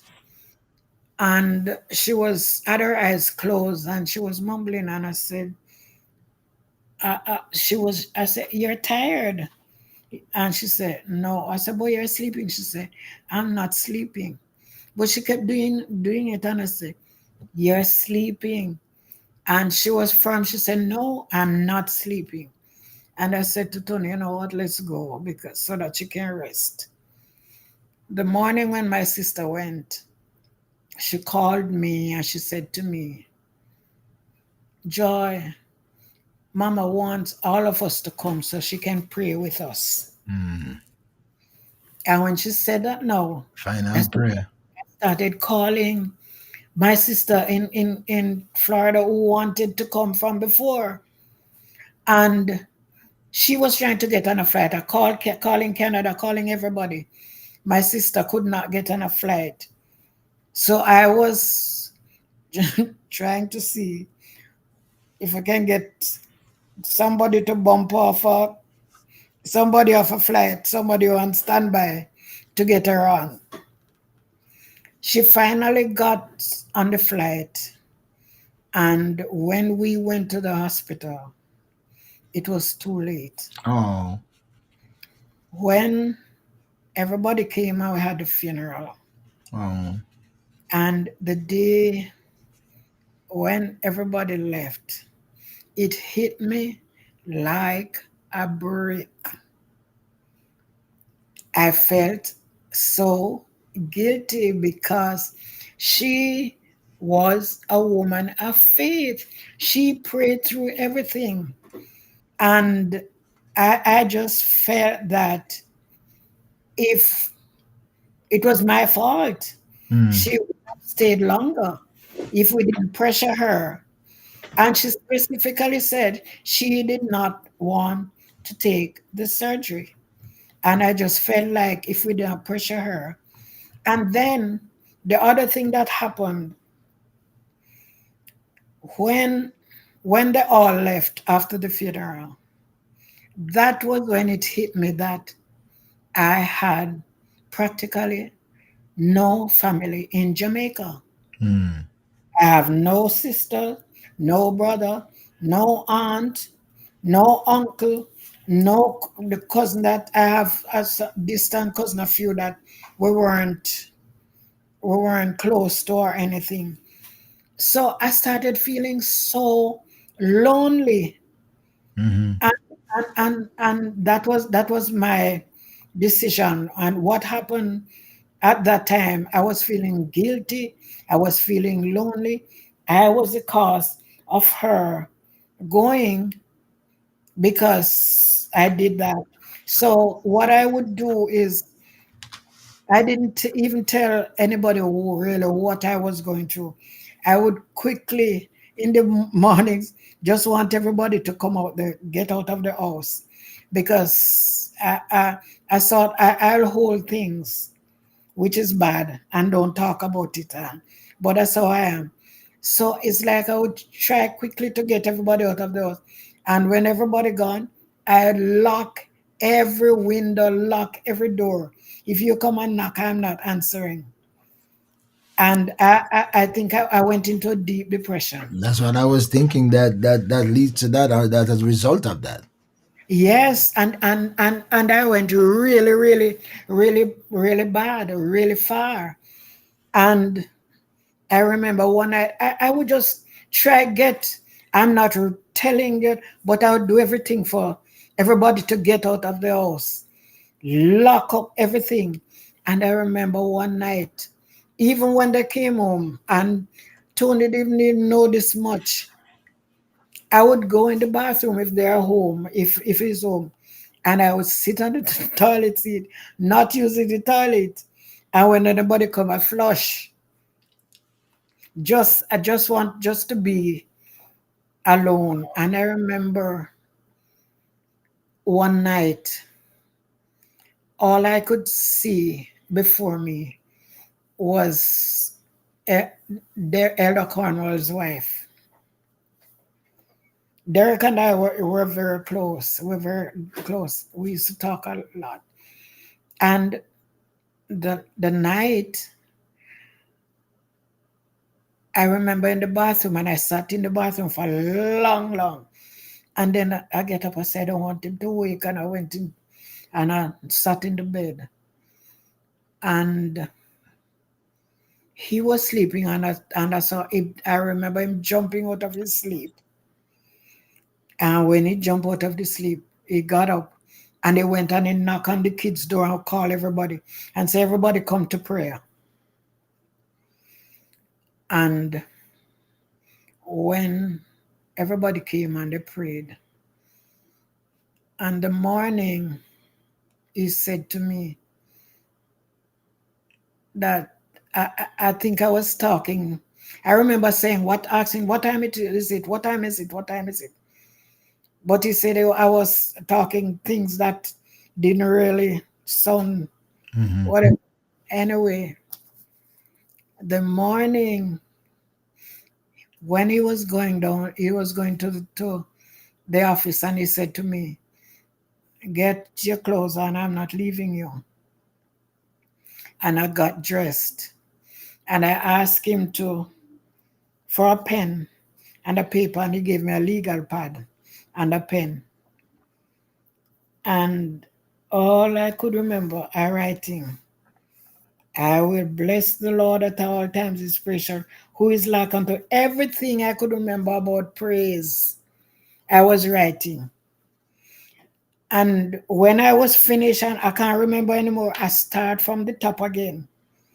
And I was just filling up that pad with praise, praise, praise, praise. And I think that was my deliverance. Wow. And he said to me sometime after that, he said, when he was asleep, he saw demons coming over the wall at the back. I said, they're coming for Maisie. And I know praise is what got me out of it. So that was out of the depressed mode. Yeah. Yes. Out of the depressed. So you Oh, so you went into that kind of depressed mode because of the loss of your mom and the carrying I of was the guilt. yes, I because was because because because sometimes we think we have to come up with a blame. We have to blame ourselves because once thing didn't go how we thought it would, we look and say all that we could have done different, what we didn't do right, what we could have done better. And so we've got to find something to say, it's me. If I did do this or if I didn't do that, which is yeah, it is a personal thing of trying to carry the guilt. And if it wasn't one thing, it would have been the other thing. yeah. At that time, I was looking at it. To me, if she had not said she did not want to do the surgery, I would not have felt that way. Well, That is but guess and again, I'm not trying to I'm construct looking at this. it now and I say, she would have gone anywhere, should have gone if it not that time, some other time or so. But she specifically said, I do not want to do any surgery. Okay, and guess And I, what? uh, Guess what would have happened in my opinion and my experience. Guess what would happen if you had followed her and didn't do the surgery, and then mhm. she passed not doing the surgery. Guess what? You would have blamed yourself for something else.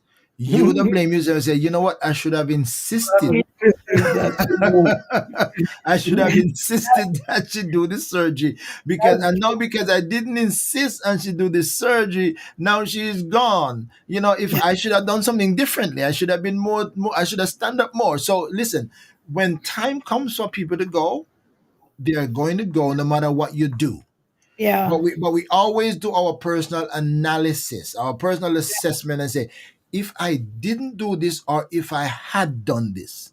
yes, yes. But now I'm at the place now where I know that even though she had done the surgery, if the Lord wanted her to be here Amen. longer, she would Amen. have.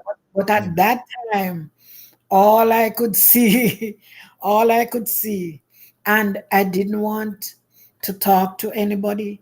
I didn't want anybody to talk to me. I just wanted to lock away. And that was when, and You then start to leave. not having nobody, no family. And that was when I said, you know something. That is Oh, always the worst thing to do. yeah, Always the worst thing to do because every burden becomes heavier when you don't have an outlet. Now it's yeah, like a combustion chamber. Everything is building up in you, and if you're not careful, you will explode. yeah, But that's always what we do: isolate ourselves, put ourselves in a corner, try not to get nobody talking, and then that's the danger. That's yeah. the Because danger. the devil works on your mind during Every that time. burden becomes heavier. Yeah, I did a course in Christian counseling, and then now I see see the danger Hmm. of doing what How, I had how done. how you handle that, Tony? How you handle that process? Going through that time. How did you deal with that? It was really rough. It was really rough. But that's what made us decide that we're leaving Jamaica. Okay. I wasn't planned or anything, you know. But when I saw her depression and so on, I said, no, I'm not gonna handle this. Let's go where our sisters are, so at least they can help me with And this. I agree. I agree. That's too much for you. I do being the man. Just got some sisters around. They can do some some a little bit of comforting, being there, family, siblings close by, talk with her now and then, stuff like that. Yeah. That was the transition. So So you come to America. When did you? What time? When did you come to United States and say, okay, this is it? When did you come here? 2000, 2001, I came 2001. 2000 because I And was on tour, and then I just stayed, and she came up 2001. That's a long time ago. Mm-hmm. yeah, Mm-hmm. Wow, that's a long time. Well, again, I had no clue. I left Jamaica since 1992, somewhere thereabout, and went to St. Vincent, St. Lucia, and then came here in 95. So whatever happened after that, I didn't know where people's lives were going, where the trend they took, and but I never see or hear anything about Tony until I see a pop up somewhere, and I say, "Oh, Tony on Facebook." I say, "Oh, whoa, Tony." So that's when I started trying to make a little bit of link up again and stuff like that. But man, it's good to see you guys, man. So, but then we gotta try to wrap it up on Maisie's illness, because then one of the time I said that she got healed. We can cover all. Maybe we gotta bring you back. You guys come back another time and talk about some of the other stuff. But tell me about her illness, and how did you deal with that? Tell me about the illness and how did that happen, and how the miracles that happen, they come true, to be here today talking to me like this.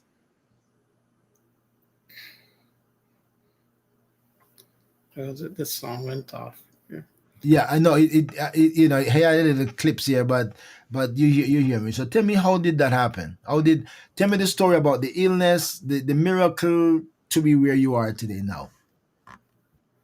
That's a long story. No, no, can I give me the synopsis, condense it, so let's say, okay, what happened, what was it, and if you can say, and if you want to say, and how did you come through? Yeah, during COVID, she got sick, but then we thought it was nothing much because she said she wouldn't want to go to the hospital. She went to one hospital and then she didn't feel comfortable. We took her back home. And Shay, that's my daughter, came in the evening and said, "Mom, you don't look good. You need to go to the doctor." She said no, she My wasn't oxygen going. level was dropping. But then she had the oxygen monitor, Mhm. and we noticed that her oxygen was dropping. So my daughter said, no, you have to come right away. Took her in, and in a couple of hours, few hours, she was gone. Just like that. No, nothing. No movements, no nothing. Nothing. Couldn't see her because, in COVID, you can't see the person. That was rough. And then the doctor that was looking after her was all negative. That man drove me up the wall. That was 2020 or 2021? To 20, 220. yeah, That was when 21. COVID actually just broke and creating Yeah. havoc Right. everywhere. Yeah. So he kept telling me, all her organs are down. We have to pull the plug and all that. I said, man, no way. We are praying people, and everybody praying. We're not pulling no plug. Oh, And I wow. just called my sister. I said, this doctor driving me crazy. Let's pray him out. We prayed about the doctor, and the following day the doctor called me and said, "Mr. Hutton, I'm sorry to tell you, but I'm not taking care of your wife anymore. I'm passing her on to another doctor." I said, "Thank you, Jesus." So, thank you, Lord. So everybody was praying everywhere. Africa, everywhere was praying. I said, "Lord, I can't do it or just now. Learn to me a little longer, So I, please." I didn't know that I didn't know that she gone so bad until I almost pronounced her dead and said, like, nothing is functioning. I didn't know that you were, well, I mean, I heard that you were really bad, and we were praying too, because we get the message to pray and stuff like that. We're joining in praying, but I didn't know that things were so bad. Yeah, all organs were down, everything. She was over a month. She was in a coma over a month. Wow.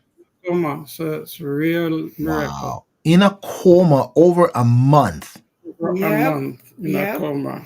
I tell people that I can change my name to testimony. The amount of Oh, testimony wow. that I have. The last thing I remember, normally when I'm going through, when I come upon a fight, the enemy, I always say, put on my boxing gloves. When I say put on my boxing gloves, I'm going into deep prayer and fasting about anything. And the last thing I remember, my daughter saying to me, "Mommy, we put on our boxing glove and we fight. That's the Wow. last thing I remember before I went under. A whole month of coma from COVID with the doctor saying nothing's working. Yeah, Nothing's working. I had to pull the plug. Oh my God. They want to make this connection and say, okay, call it off, it's over. Mm-hmm. And even when I came out, when I was to start talking, nothing was coming from my throat when they examined me. Because they intubate you, so I mean, stuff Yes. like that. But when they attached my vocal cord, so I was supposed to start talking, nothing was coming, and they couldn't understand what's happening. Really? And they called in the ENT specialist, and he examined me, and he said to me that my vocal cord is damaged, and I might not be able to talk again, because I was trying to talk and no sound was coming from my mouth. Mm-hmm.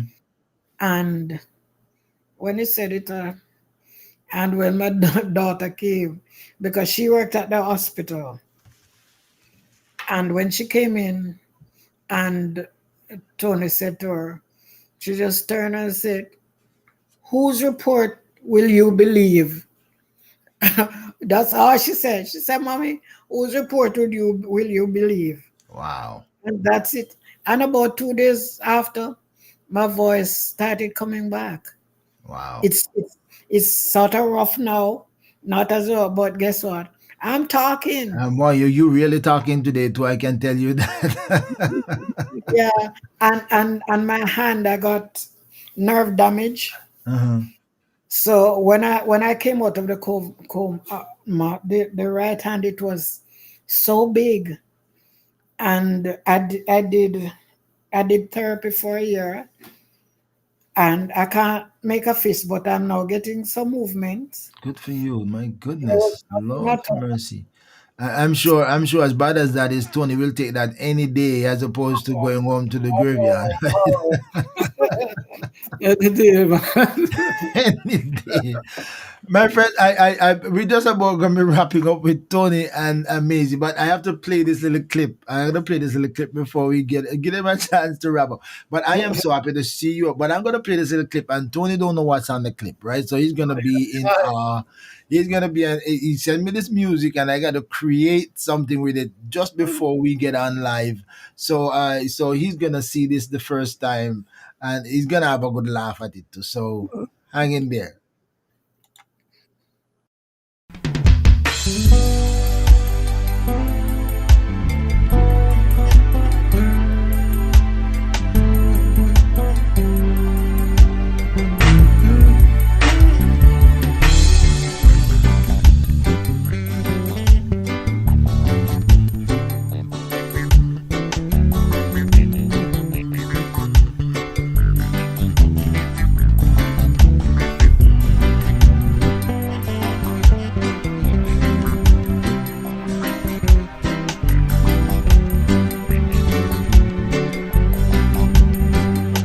I trust in God, I know He cares for me.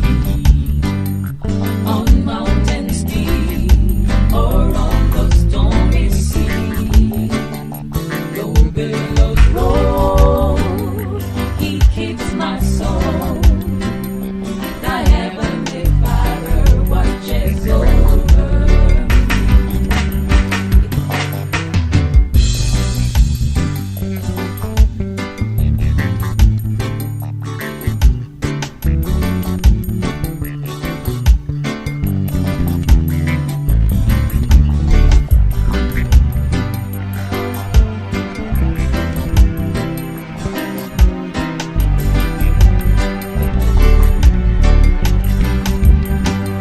I trust in God, I know He cares for me. On mountains deep or on the stormy sea, though billows roll, He keeps my soul. The heavenly Father watches over me.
Wow. Wow. That's exactly what I wanted to do. Create a little laugh in that one. No, Oh gosh, you did, those you good did. old days. Listen, I got the clip, and he just sent me the day. I gotta get it from WhatsApp. I gotta email it to myself, then I gotta download it to my computer, then I have to play it into oh my god, into Audacity. Then I have to record it, save it as a MP3. Then I have to upload it up into Canva. Then I gotta create the video.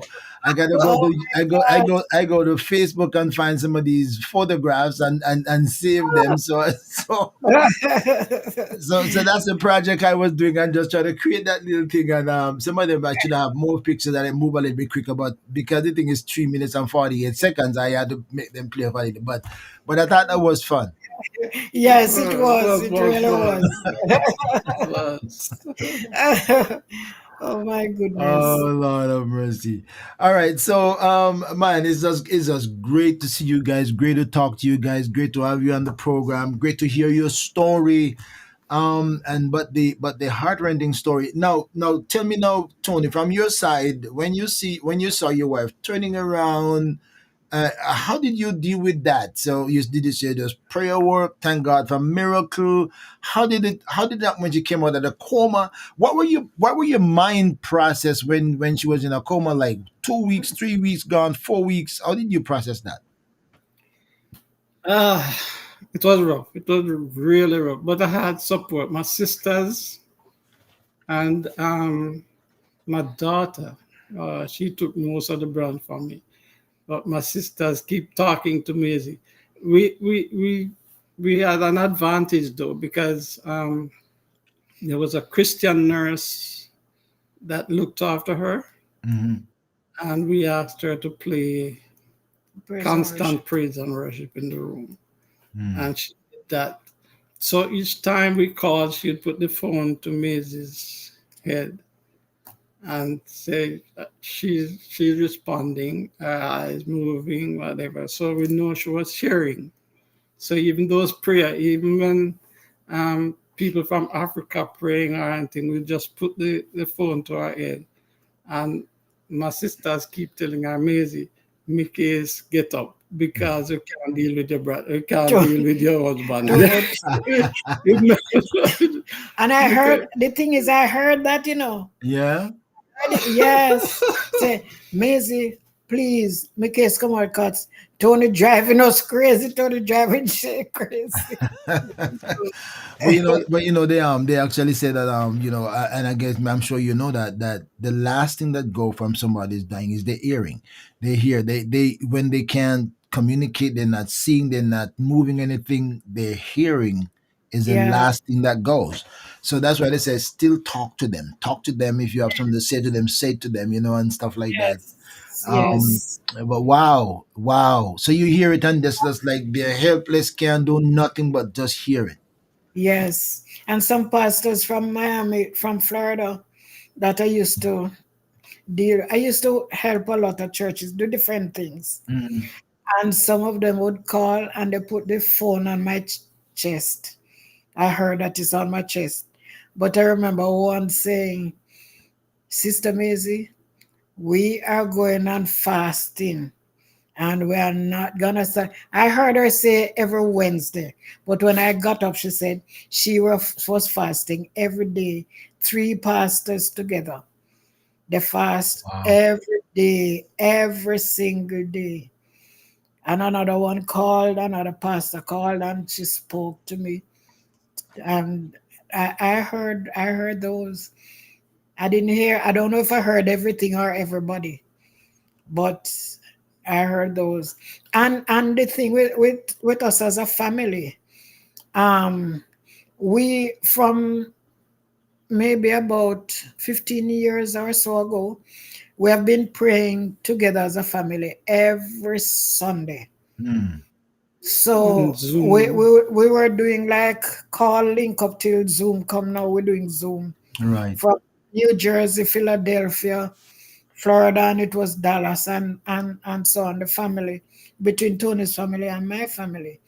So when I got sick, they change it to every day. So every day at 8 o'clock, they would join in prayer, and they would put the phone on my chest Hmm. and have prayer. Wow. So That's amazing. That's amazing. That's yeah, amazing. And here we are today with yeah, Maisie. God, God's Wow. good, God man. is good. I remember, man. I remember. I said, "Oh my God!" I remember somebody had just died from the COVID. When I saw that you were down and not, maybe I think I heard. I don't know.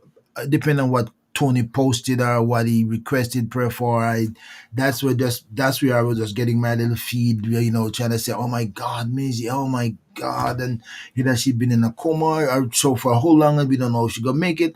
I said, boy, I was like, oh my God, but COVID was tough, man. I'm glad you made it. Like, I'm glad you Yes, made it. My wife went down too, but she didn't go to the hospital because I was a chaplain. I was in my chaplaincy residency in the hospital when COVID broke. And we both got COVID at the same time, but she was really, really bad. So we had at the same time, so I was able to be here with and for her to help. But boy, she declined that she thought she wasn't gonna make it. But I was afraid to take her in the hospital because that was the early part. Almost everybody went to the hospital died. come Right. back. Yes, So, come back. so I didn't want to take her into the hospital and that, but boy, thank God she made it. Have a little bit of residual effect, and sometimes she feels some little bit of stress from it, and she had not 100%. But boy, thank God that she didn't go to the hospital. But I am so thankful that you didn't go because I don't know what would happen to Tony and the family. You'd be fine because you'd be fine. Yeah, she'll be Yeah. okay. I know. Dying But is not dying. Dying is not for the people who died. Dying is the people who are left behind. Right? yes, I thank you so much for praying. I tell you, it was so, when I tell people that experience, I literally felt like the world was praying. When I was in that coma, that's how I felt. The world is praying.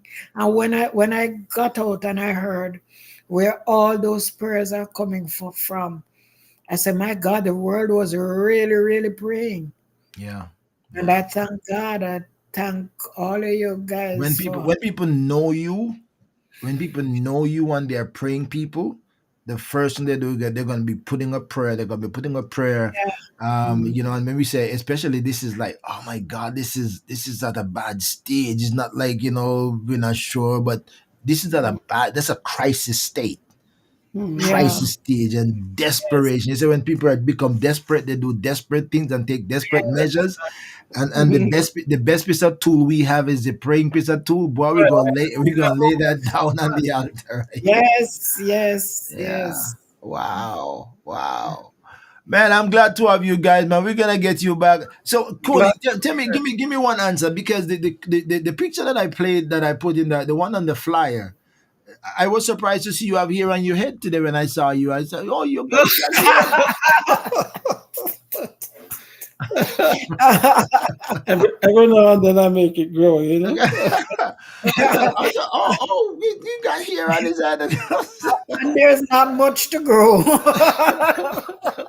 And the last picture that was, the last picture and the little clip there is That was funny, man. and that was funny when we have double York suit, man. We Oh got my two gosh. tone suit and full of the hair and all that stuff.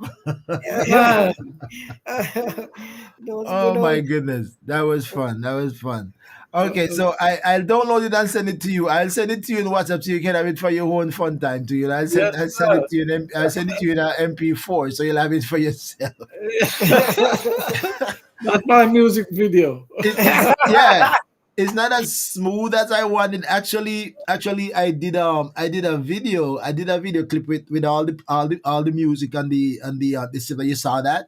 So I just made a copy of it and take out a portion and just drop you in it. So I didn't have to create that because creating that would take a lot of time. So I just kind of Yeah. used something that I had already and slip you in there and and just so I could get that within a few minutes and stuff. Well, I need about a half an hour, 45 minutes to find those pictures, send them to me, upload them, and fit them in. So I thought it would have been a little bit of fun. So I'll send that to you. It's not smooth. Don't tell nobody it's me make it because they'll know it's an amateur work because it was just like rush, rush, rush trying to find something. I should have more pictures, make it go quicker, and stuff like that. But that's the fun part about it. So you get a chance to laugh. Yeah. All right, Yeah. man. God bless you guys. What else you want to say in your last words, man? Good to have you, man. Good to have you. Good to be here.